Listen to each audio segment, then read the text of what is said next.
Hello అండి, నేను మీ సునీత. ఇవాళ ఒక మంచి వీడియోతో మీ ముందుకు వచ్చాను. ఆ వీడియో ఏమిటంటే దీపావళి రోజు దీప పూజ ఎలా చేసుకోవాలో మీకు చూపిస్తాను. అమావాస్య దీపావళి రోజు దీప పూజ ఎలా చేసుకోవాలి, ఈ పూజ చేయడం వలన లక్ష్మీదేవిని మన ఇంటికి గౌరవప్రదంగా అమ్మవారిని ఆహ్వానించినట్లవుతుంది. ఈ దీప పూజ కోసం నా దగ్గర ఉన్న కామాక్షి దీపం మరియు కొన్ని దీపపు కుందులకి పసుపు కుంకుమ బొట్లు పెట్టి పుష్పాలతో ఈ విధంగా అలంకరించిన తర్వాత తమలపాకులకి కుంకుమ బొట్లు పెట్టి ఈ దీపపు కుందులను అలంకరించుకున్నాను. నేను ముందుగా ఒక పీఠం ఏర్పరిచి అమ్మవారి ఫోటోకి ముందర విగ్రహాన్ని పెట్టి ఇరువైపులా తెల్లటి ఏనుగులను ఏర్పరచుకొని కుబేర కొంచెం నవధాన్యాలను పెట్టుకున్నాను. తర్వాత ఒక చిన్న ముగ్గును వేసి అందులో కామాక్షి దీపమును ఉంచి ఇరువైపులా ఒక చిన్న దీపాలను వెలిగించుకున్నాను. దీప పూజ విశిష్టత విధానం ఏమిటంటే ఇప్పుడు మీకు చెప్తాను.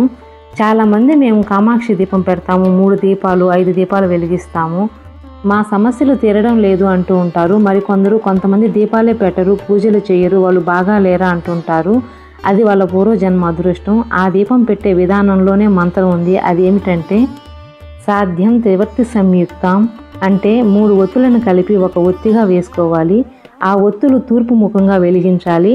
అవకాశం లేదు అంటే పడమర ఉత్తరం చూడవచ్చు, దక్షిణం అసలు చూడకూడదు. దీపం దక్షిణం చూస్తే నెగిటివిటీ, దక్షిణం యమస్థానం అంటారు కాబట్టి దక్షిణం చూస్తున్నట్లు దీపం పెట్టకూడదు. ధనత్రయోదశి సాయంత్రం మాత్రమే దక్షిణం వైపు దీపం వెలిగించుకోవాలి. ఆ దీపాన్ని యమదీపం అంటారు. యమదీపం అంటే ఏమిటి, ఎలా పెట్టాలి, ప్రొసీజర్ మీకు నెక్స్ట్ వీడియోలో చూపిస్తాను. ఇంటి ముందు నువ్వుల నూనెతో దీపాలను వెలిగించాలి. కొన్ని ప్రాంతాలలో దారిద్ర్యాన్ని తరిమి కొట్టడానికి ప్రత్యేక దీపాలను కూడా వెలిగిస్తారు. వెలిగించిన తర్వాత పుష్పాలను అలంకరించి అక్షంతలు సమర్పించాలి. సమర్పించిన తర్వాత దీపం జ్యోతి పరబ్రహ్మ స్వరూపిణ్యే నమః అనుకోవాలి.